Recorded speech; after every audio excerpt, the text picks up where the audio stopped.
We're going to go to Al Jazeera for this next one. We're going to talk about a little bit more of Iran. So, yesterday, Trump said that he made another one of his stupid threats that he makes every single, like, once a week or whatever. He held off during the Beijing summit, but he made another one of his threats about raining fire and fury or whatever he said that time. And apparently Trump has called off his planned attack, which, by the way, I didn't even know that he had mentioned a planned attack. Like, usually I'm pretty tuned in, like, to all of the various deadlines that come and go from the Trump administration when it comes to Iran.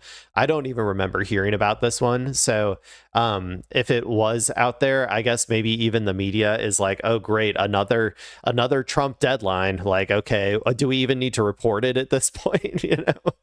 Maybe that's what's happening. So anyway, let's go ahead and watch Al Jazeera talk about Trump calls off planned attack on Iran, citing serious negotiations. So let's see what's going on. U.S. President Donald Trump says he's postponed a planned military strike on Iran that was to be carried out on Tuesday. And he says there's now a good chance of reaching a deal to limit Iran's nuclear program after Tehran sent a peace proposal to Washington.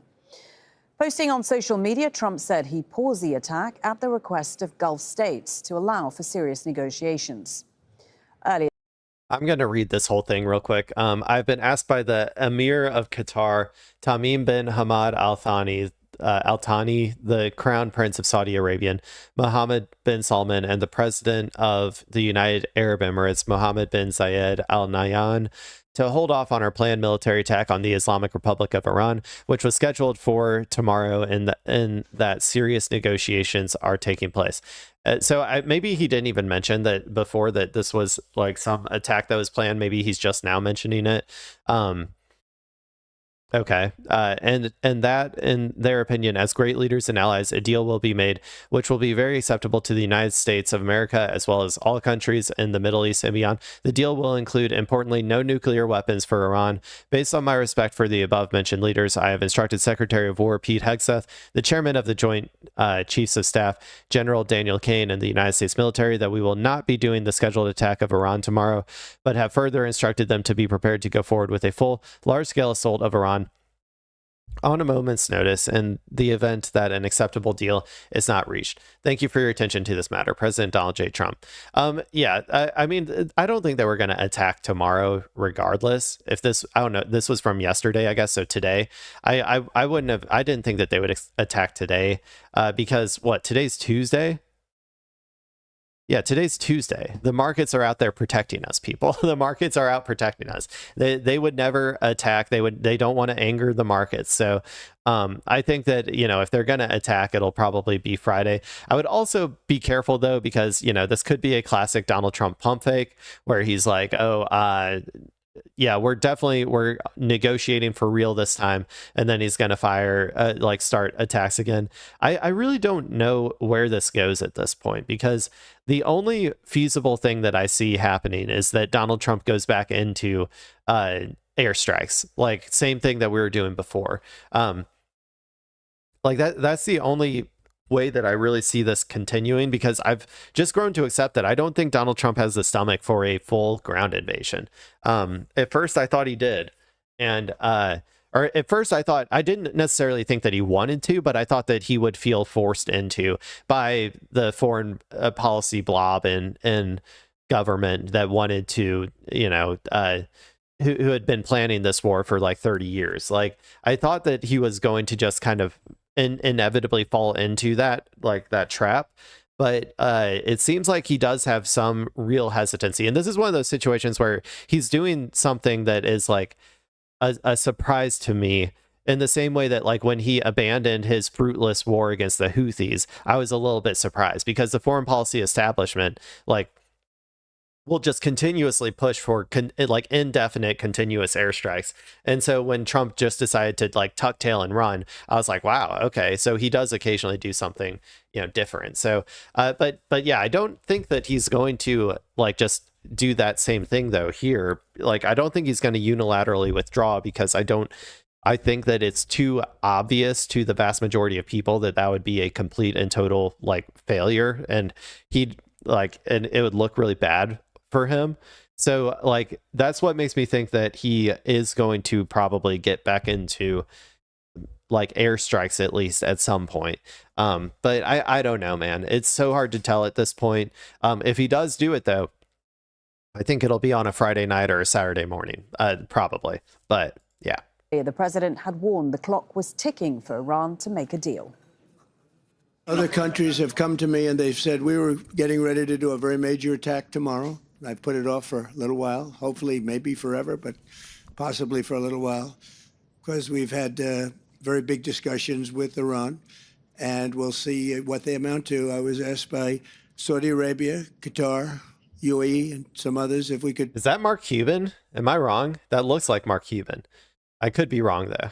Saudi Arabia, Qatar, UAE, and some others if we could put it off for 2 or 3 days, a short period of time, because they think that they are getting very close to making a deal. And if we can do that where there's no nuclear weapon going into the hands of Iran, I think, and if they're satisfied, we will be probably satisfied also.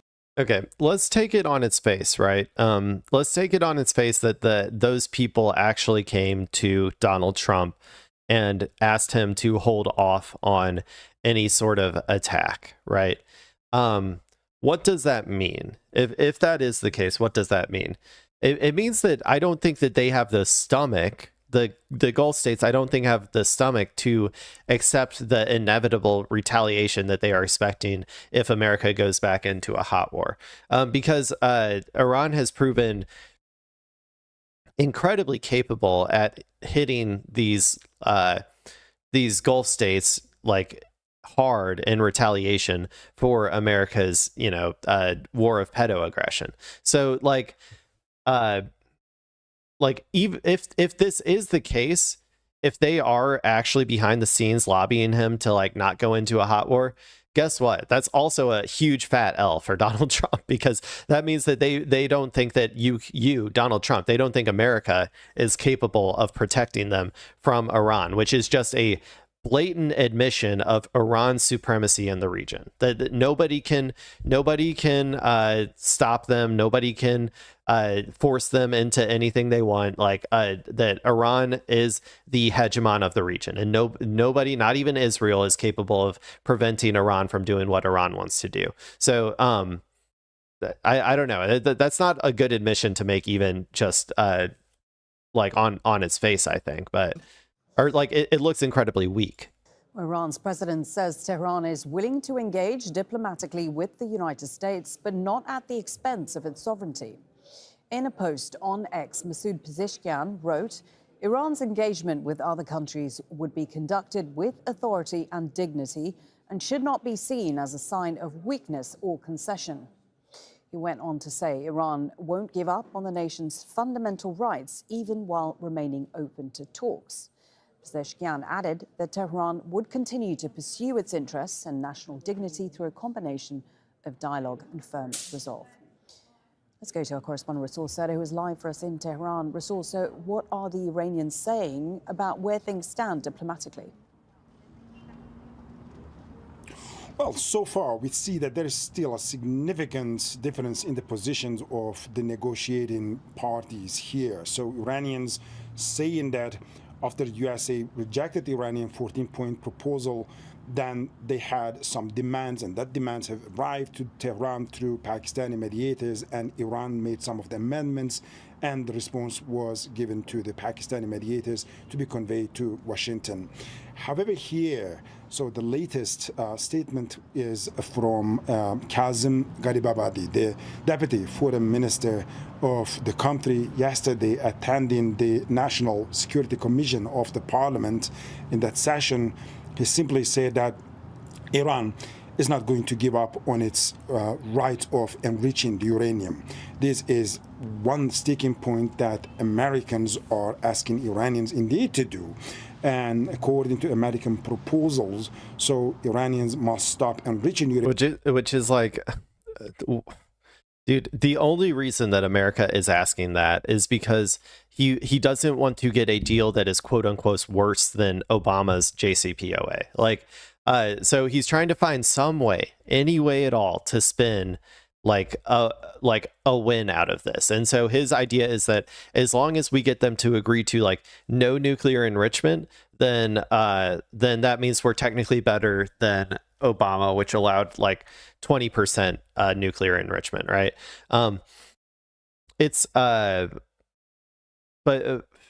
Fundamentally, those two things are not that different from each other, really. Like, honestly, they're not. And that's why I keep saying it's a non-issue. Like, the nuclear thing is a non-issue. It's not a real issue. You could declare victory tomorrow and just say it's all the nuclear dust is gone. Like, he could just say that, and then that's like that could be his victory option as well. But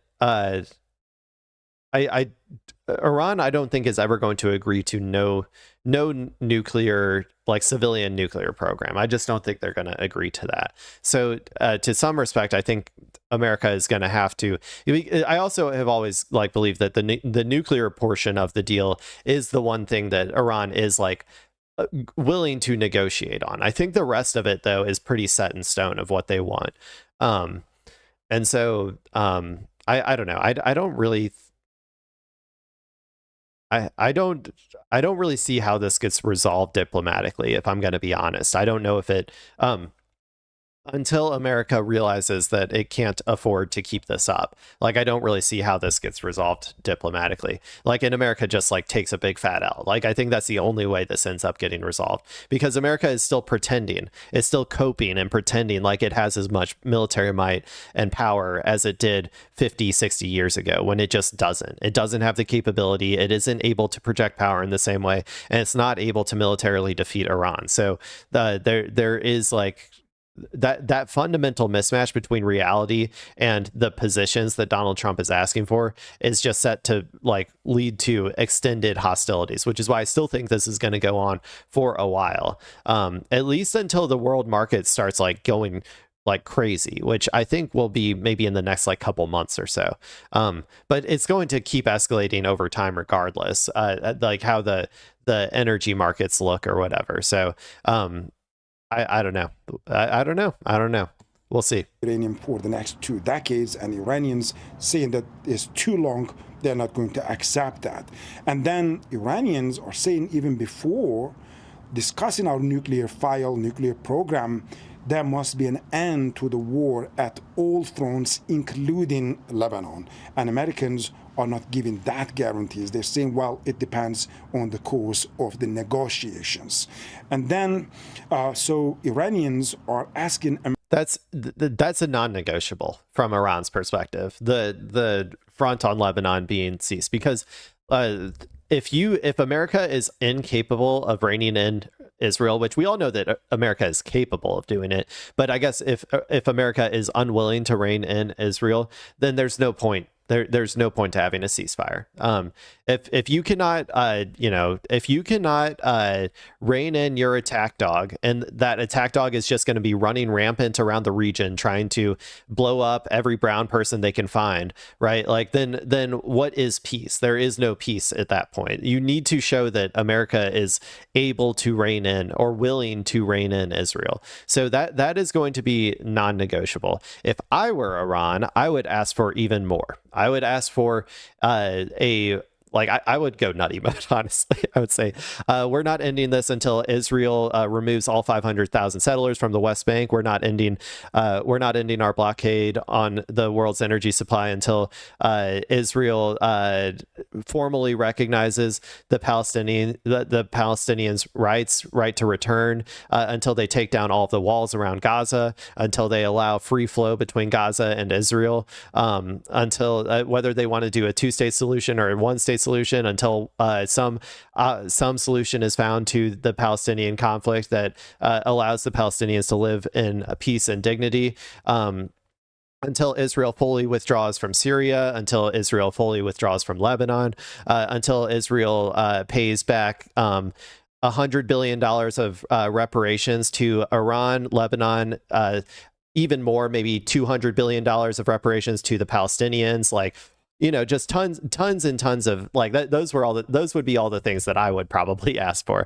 They're I'm sure much better at diplomacy than I am, but sometimes I'm always like, what would happen if Iran just asked for like the maximum, right? Like in this situation where Iran is in the existential war that it has been planning for 30 years, it has to get something good out of it. And I'm like, what would happen if Iran asked for like the actual things that would be necessary to have peace and stability in the region, like in the future?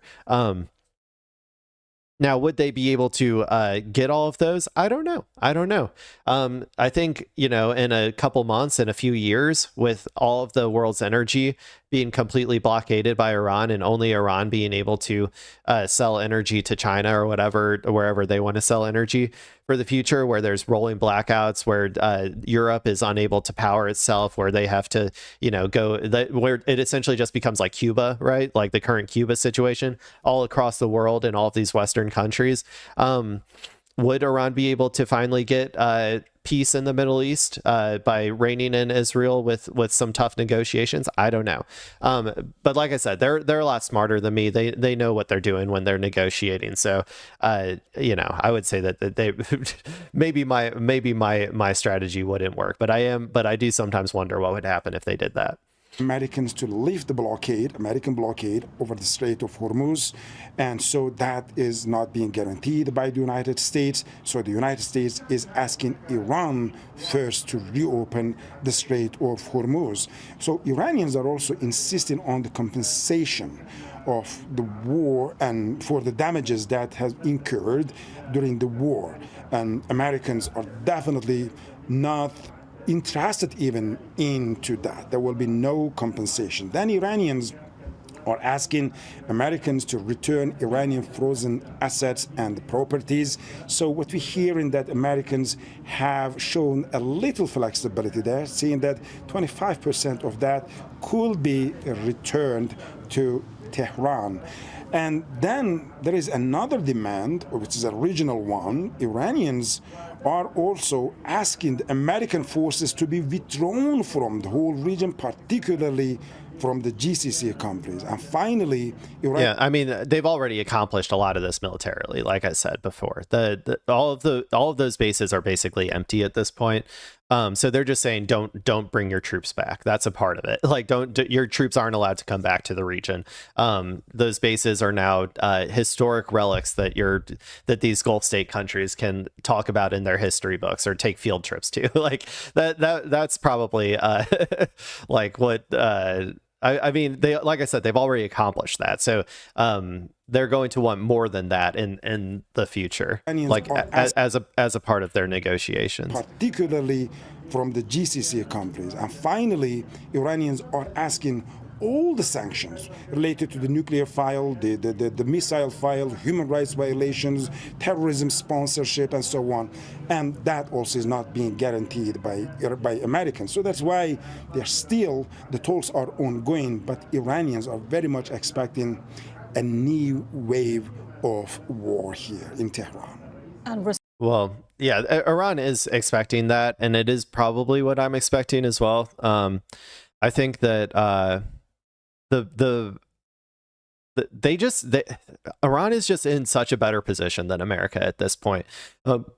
Whether America is going to recognize reality now or later, to them probably doesn't matter that much. I mean, obviously they'd prefer them. I guess they'd prefer now, so that their economy doesn't have to go through the wartime economy stuff where and it's not like there's not as much hardship on their people. However, in the end, America is going to accept these demands. I'm just saying, like the world economy is going to collapse if America doesn't accept these demands. So, yeah. But until then, America just has to keep pretending, just keep hoping that one more wave of bombing, and the country will collapse and they'll offer us everything that we could possibly want. I don't think it's going to happen.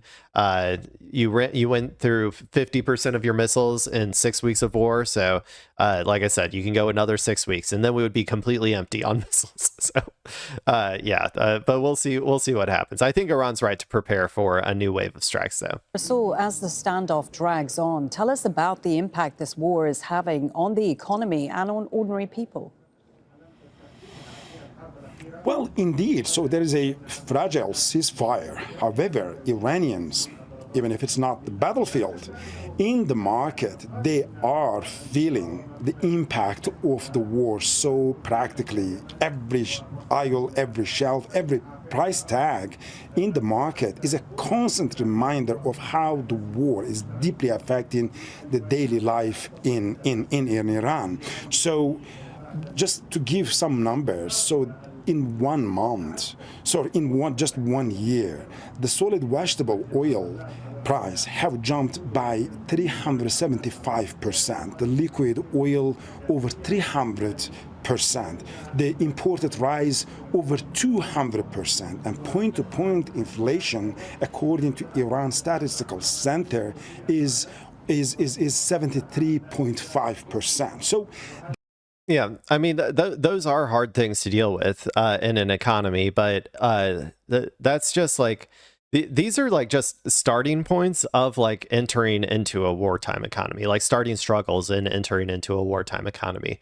If this goes extended, I've said before, Iran can just like they can manipulate their currency, they can they can facilitate like internal revenue models, like internal production like jobs and all that. Like they have ways to stimulate and like keep people like alive, right? And keep people, there will be some suffering, obviously, but it's not going to be anywhere near, I think, the amount of pressure on the Iranian populace as it will be on the rest of the world. So the reasons for this, of course, is the inflation, a weakening currency, and the wartime disruptions, and of course, the growing difficulties of importing the raw materials. And on the top of that, there is an American blockade that is worsening. See, that's the biggest problem, is the importing and like not being able to get the raw materials that you need. And I think that they have land routes, right? They can get some of this through land routes. It's just not going to be as efficient. But as long as they can still trade to some extent, their people are going to be fine. Like I don't think that they can do a Cuba style blockade on Iran where like the entire economy like is dependent on imports that America can completely and totally surround and control what imports are going through there. And they've been living under a sanction regime for like 20 years now. So they're used to having to suffer due to, America's sanctions. In the situation here, because more than 80% of Iran's import and exports happen through the Strait of Hormuz, and American blockade is significantly reducing that figure. So, but for many Iranians now, the main issue is the unpredictability, because there is possibility of the war lingering on, and Iranians are swinging between the fear of the return of the war and hope for the peace. But there is a constant economic anxiety that you feel when you talk to the people, when you go to the street in Tehran. Okay, There's also a constant economic anxiety in America when you go to the streets and talk to people in America. I'm just saying, I've talked to people, man. I do canvassing regularly every weekend. I go out and talk to people in my community about what they're going through to try to, get them on board for supporting Cori Bush for my representative. And a lot of them talk about how tough it is, how tough it is to buy stuff, how tough it is to afford stuff. So we are also suffering that. And that's like, even as we are insulated from a lot of the worst aspects of our war of pedo aggression against Iran. Like the countries in Europe and stuff are going to feel this like significantly more. And that's where the pressure is going to come from, is the international community. So, okay, let's go ahead and watch another short video on Iran real quick. This one shouldn't take, this one shouldn't take too long, but I guess there's going to be maybe a UN resolution potentially. It's not going to pass, dude. At least not in the Security Council. China will block it. Russia will block it. They already blocked one. They'll block this one. But let's go ahead and watch. Let's see what's happening. We'll see if they have any information on that. 130 countries have signed a UN Security Council draft resolution on the Strait of Hormuz. The text calls for the protection of freedom of navigation in and around the strategic waterway. The United Nations says close to 20,000 sailors have been stranded inside the Gulf since the Iran war began in late February. Al Jazeera's Gabriel Elizondo reports from UN headquarters. So there was free flow of navigation before the war started, just saying. In New York. And there will probably be free flow of navigation, although with potentially some tolling, a security processing fee or something that Iran sets up for it in the future. But now we expect in the coming days there could be a vote here in the Security Council on this very important draft resolution focusing on the Strait of Hormuz. Now, it's getting more and more support day by day. Just a week ago, this draft had co-sponsors of about 112 countries. That has now jumped to more than 129. There have been significant additions in the past few days as well. Somalia and the Democratic Republic of the Congo have both signed on as co-sponsors. That's significant because they are both elected members of the Council. So not only does this draft have support from 2/3 of the member states of the UN already, but it is now gaining more support from Council members. Circulated a draft resolution. Bahrain and the United States submitted this draft resolution to the Council. I think that it's just a lot of the West and the West pawns that are all aligning behind it. And to some extent, I think that everybody who wants international trade to exist in the way that it did before America decided to go into this misadventure are going to want free flow of goods through international waters again. But unfortunately, the UN Security Council, I got news for you. Okay, here, let's do this. I got news for you, UN Security Council. You can't make claims about like international law or about like international free flow of goods through international waters as being a staple of the international just international law and international human rights when you allowed all of international law to be completely destroyed in Gaza by not taking up any UN resolutions to stop Israel's genocide against the Palestinians. So I always say it, but we let international law die in Gaza. That is where it's dead. It's dead and buried under all of the rubble with the tens of thousands of children that Israel killed. And so you can't make these arguments that we need like these international waterways should be free flow of trade like for the world and should not be owned and operated by Iran going forward because Iran has the might, and we live in a post-Gaza might makes right world. And so that means that if Iran has the might, they have the right. So they're going to exercise that right over the Strait of Hormuz, whether the UN Security Council wants it to or not. Like I said before, though, China and Russia are going to block this. They will. And even if they didn't, like I said, might makes right. America was not capable of doing this militarily.